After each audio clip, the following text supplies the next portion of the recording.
Hasilnya apa? Hasilnya ternyata hampir 100.000, tepatnya 97.000 data itu misterius. Dibayarkan gajinya, membayar iuran pensiun, tapi tidak ada orangnya.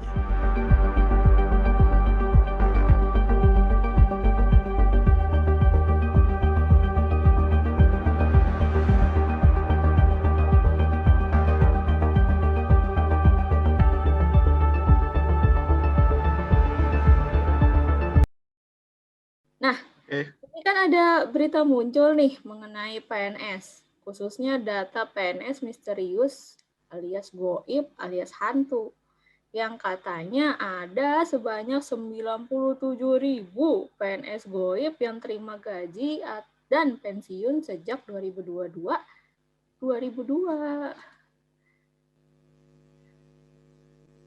Yang terima gaji dan pensiun sejak 2002 dan 2014. Info dari BKN nih, pemuktahiran data ASN baru dilakukan 2 kali. Pas 2002 yang infonya secara manual dan 2014 yang infonya udah secara elektronik. Sehingga data menjadi akurat. Nah, yang pas di 2014 ini nih, ditemuin PNS-PNS hantu bin goib. Nah, ini kan bahaya ya. Pastinya masyarakat rugi dong yang bayar pajak buat gaji hantu. PNS hantu. Gimana ini tanggapannya, Bung Kholis? Kira-kira apa sih penyebabnya? Kok bisa ini kita biayain hantu? Biasanya kan hantu cuma dikasih sajen aja ya. Lah ini level up jadi gaji. Bingung nih. Silakan, Mas Kholis. Tanggapanku sih cuma satu nih. Gila, asik banget cuy jadi mereka. Gimana ya caranya ya? Ini kan enak banget loh. Nggak kedeteksi, bisa kemana-mana, atau bahkan dia sebenarnya nggak kerja di situ, gaji tetap ngalir. Bisa sampai ternak lele, auto cuan cuy. Gimana nih? Ini nih Mas Kholis nih pemikirannya gimana sih ini? Aduh, tersesat emang nih. Coba Mas Agus tolong diluruskan nih Mas Agus sebagai ASN panutan kita nih. Ya, jadi kurang setuju saya pendapatnya dari Mas Kholis ya, Mbak Lia ini. Jadi kalau dari pendapat saya, penyebab bisa terjadi hal seperti itu, yang pertama itu karena pada saat pendataan ulang PNS ya, banyak yang tidak ikut melakukan pendataan ulang PNS itu. Kemudian penyebab yang kedua yaitu adanya PNS yang sedang sakit atau ada PNS yang berada di daerah terpencil atau sedang tugas belajar. Jadi mereka tidak tahu informasi untuk melakukan pendataan ulang PNS. Kemudian penyebab yang ketiga terkait belum meratanya penerapan sistem online yang ada di tingkat pemerintah daerah. Jadi beberapa daerah di Indonesia ya, itu belum menggunakan sistem online dalam tata kepegawaiannya. Kemudian penyebab yang terakhir, data kepegawaian itu tidak diperbaharui secara berkala. Jadi yang sekarang terjadi itu data kepegawaian itu diperbaharui selama sekali dalam 3 tahun. Jadi seharusnya data kepegawaian itu diperbaharui setiap tahun, Mbak. Seperti itu, Mas Kholis. Tapi gini, Mas. Status bekerja ini kan yang penting dapat duitnya lah. Urusan ke data nggak ke data ya yang penting tertransfer ya udah kan. Ya, nggak bisa gitu Mas Kholis. Kalau ini kan masalahnya memang bukan masalah dapat gaji, absen, dan lain-lain sebagainya. Sebenarnya kan ini kan lebih kepada permasalahan memang dalam pendataan ini tidak ada regulasi atau aturan khusus mengenai pendataan. Dimana kalau misalnya nih kita nggak isi data dengan baik dan benar, itu tiba-tiba dikasih SP1 atau misalnya tiba-tiba atau dikasih teguran gitu kan, memang tidak ada sanksinya. Makanya ya penyebabnya mungkin apa ya, istilahnya jadinya datanya bisa goib-goib begini. Benar nggak Mas Agus? Iya, setuju sekali Mbak Lia. Jadi masih banyak tuh PNS yang tidak melakukan tanggung jawabnya untuk mengisi pendataan PNS itu. Jadi ibaratnya mereka lalai untuk mengisi pendataan ulang PNS. Seperti itu Mbak Lia dan Mas Holis. Nah, tuh lumayan nih. Ini baru nih ASN panutan nih seperti ini Mas Holis. Oke. Paling begitu ya Mas Ahmad ya. Tapi benar juga sih pemikiran Mas Ahmad gitu kan. Dan juga saya belajar juga nih mengenai nilai-nilai dasar ASN. Kan ada 5 tuh kan nilai-nilai dasar ASN yang dibutuhkan dalam menganalisa isu-isu terkini nih. 5 poinnya kan terdiri dari akuntabilitas, nasionalisme, ini bukan aneka yang lain ini maksudnya. Aneka yang mana Mas Holis? Bukan ini nih, maksudnya aneka keripik pisang nih. Nih, bukan Mas Holis. Screen nih. Nih. Bukan ini. Ini aneka juga nih. Bukan Mas Holis. Bukan Mas Holis. Salah nih. Itu Mas Holis. Salah. Ini nih. Ini aku jelasin dulu ini poin-poinnya nih. Lah gimana ini Bang?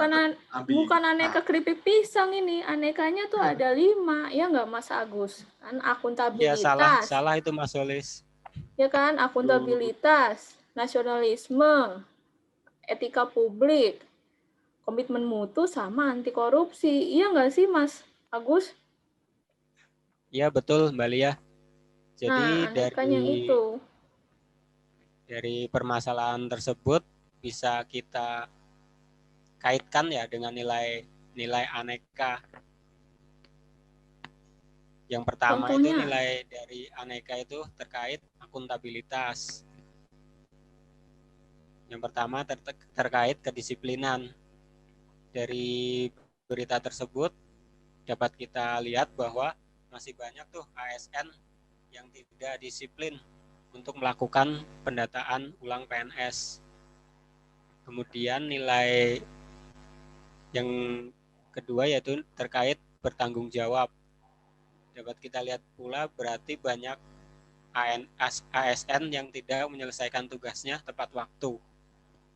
Kemudian nilai yang kedua dari aneka yaitu nasionalisme, yaitu terkait rawan menjadi berita hoax.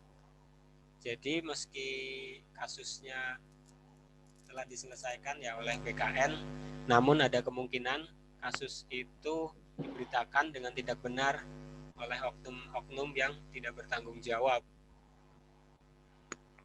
Lalu nilai yang ketiga terkait etika publik tentang reputasi ya. Jadi kejadian seperti itu dapat menurunkan reputasi instansi terkait yang mengurusi soal kepegawaian, karena masyarakat bakalan menilai bahwa instansi tersebut itu tidak profesional. Lalu nilai yang keempat yaitu terkait komitmen mutu mengenai efisien dan efektif.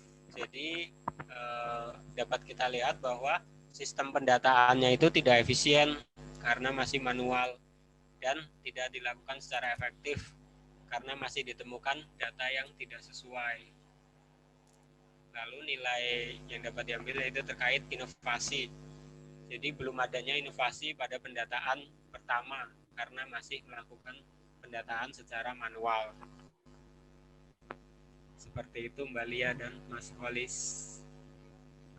Tapi gini Mas, ini kita tahu sendiri nih, di instansi kita nih orang-orangnya udah tua-tua. Kalau kebanyakan ngisi-ngisi digital itu ngerepotin banget ya, Mas. Apalagi kalau kita nih yang muda-muda suruh bantu nih. Bantu satu-satu berapa ratus tuh orang yang udah sepuh-sepuh nih. Harus kita ajarin nge-scroll. Duh, repot banget Mas, asli Mas. Mager banget aku. Jadi Curhat ya? sebenarnya dengan sistem digital itu ya sebenarnya memudahkan kita dan pengurus kepegawaian ya untuk mengurusi pendataan ulang PNS ini. Sebenarnya itu mempermudah sistem digital itu. Jadi kita memang awalnya mungkin sulit untuk mengajari kepada pegawai-pegawai yang sudah sepuh, sudah tua ya. Tapi setelah mereka bisa, pasti kedepannya bakal lebih mudah karena sistem ini memudahkan untuk pendataan ulang PNS itu. Seperti itu Mas Holis. Itu tuh Mas Holis. Paling saya cuma menambahkan kali ya Mas Agus. Kayaknya kan ini kan yang seperti infonya tadi, adanya yang terima gaji pensiun atau pencairan dana di 2002 sampai 2014. Nah, itu bisa jadi tuh adanya potensi penyelewengan pemakaian dana kan, dana pencairan PNS itu kan ya, untuk dipakai sama golongan tertentu atau ya namanya juga memperkaya diri kan ya. Ya nggak sih Mas Agus? Ya, betul sekali Mbak Lia. Jadi hal itu juga terkait dengan nilai aneka yang terakhir, yaitu terkait anti korupsi. Jadi kalau ada istilahnya ASN hantu ya, jadi itu dapat berpotensi penyelewengan pemakaian dana pencairan gaji PNS hanya untuk dipakai kepentingan sendiri atau golongan tertentu, misalnya untuk memperkaya diri sendiri atau memperkaya golongan tertentu. Jadi itu bahaya sekali Mbak Lia. Jadi Itu. nggak boleh nih kita kalau tiba-tiba nerima pencairan gaji kalau kita nggak kerja. Nggak boleh Mas Holis. Nggak boleh dong. Aduh. Terus Anda gimana ini, ternak leleku di rumah? Anda ini ASN-nya tidak beraneka ya. ASN tersesat memang ini nih, Mas Holis ini. Tapi saya super sekali sih memang sama Mas Agus ya, ASN panutan kita ini ya. Jadi kita paham nih mengenai aneka ini. Nah, dari analisa ini nih, kira-kira nih kita sebagai CPNS, yang insya Allah C-nya hilang ya, jadi PNS Amin. aja gitu kan ya. Amin. Nah, kira-kira apa sih yang kita bisa sumbang ide gitu atau gagasan atau apapun itu yang kira-kira bisa menanggapi atau memperbaiki dari permasalahan isu ASN hantu ini? Gimana Mas Holis? Kalau aku sih satu, Pak. Ini ya udah dihilangin penyebab masalahnya. Instansi mana sih yang ini?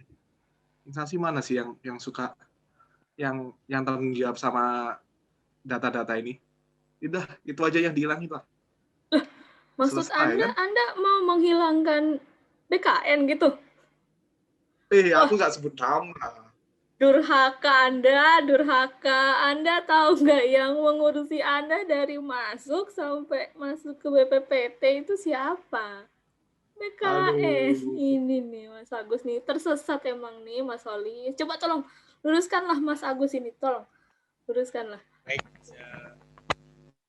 coba saya luruskan ya. Jadi kita sebagai generasi penerus ya, jadi gagasan yang dapat kita tawarkan ya, yang pertama itu kita harus senantiasa berinovasi dalam pembuatan sistem kelola data yang paling mutakhir dan reliable, yaitu dengan cara mendiskusikan dengan semua instansi dan melibatkan para ahli ya, untuk mendapatkan suatu sistem pendataan PNS yang dapat dijangkau oleh semua PNS baik di PNS pusat ataupun PNS di daerah yang terpencil.